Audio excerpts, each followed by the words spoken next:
Hello friends, welcome to our official YouTube channel Odisha job service. देखो friends, आज आपण ओडिशा रे लाइव सर्विस तरफ पेशेंट केयर, बेबी केयर एवं घरे केयर टेकर रिक्वायरमेंट आउट हो सारी जहाँकि ओडिशार समस्त जिलार पुरुष एवं महिला कैंडिडेट माने एही जॉब टी इलिजिबल होई परिबे। एथि सहित आपण मानकर शिक्षागत योग्यता यदि आपण माने किछि पाठ पढ़िथिले किबा पाठ न पढ़िथिले भी आपण माने एही जॉब टी इलिजिबल होई परिबे। बयस आपण मानकर मिनिमम 18 वर्ष रु 45 वर्ष मध्य हेउथिबा कैंडिडेट मानकु ही नियुक्ति दिया जिवो। प्लेस ऑफ पोस्टिंग आपण मानकर ओडिशार जेकोसी जिल्लार आपण मानकर पोस्टिंग टी रहिबो।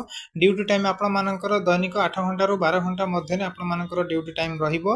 जदि आपण माने एक्सपीरियंस अछंती तेबे आपण मानक पई मिनिमम सैलरी 10,000 रु 12,000 मध्य आपण माने पाई परिबे। जदि आपण फ्रेशर अछंती तेबे आपण मानकर सैलरी 8,000 रु 12,000 मध्य आपण माने पाई परिबे।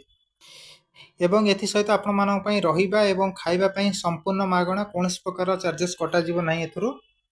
जदि आपण मानक मध्यरु केही भी एई केयर टेकर जॉब टी पई इंटरेस्टेड अछंती तेबे official address Rasulgarh Bhubaneswar near Urmi hotel plot number 222 रे आपण माने कांटेक्ट करि परिबे। जदि किछि अधिक आपण माने जानिबा को चाहुचंती तेबे दिया जायतिबा दुई गोटी कांटेक्ट नंबर रे आपण माने जोगाजोग करी ऑफिस को विजिट करी एही केयर टेकर जॉब टी को आपण माने पाई परिबे।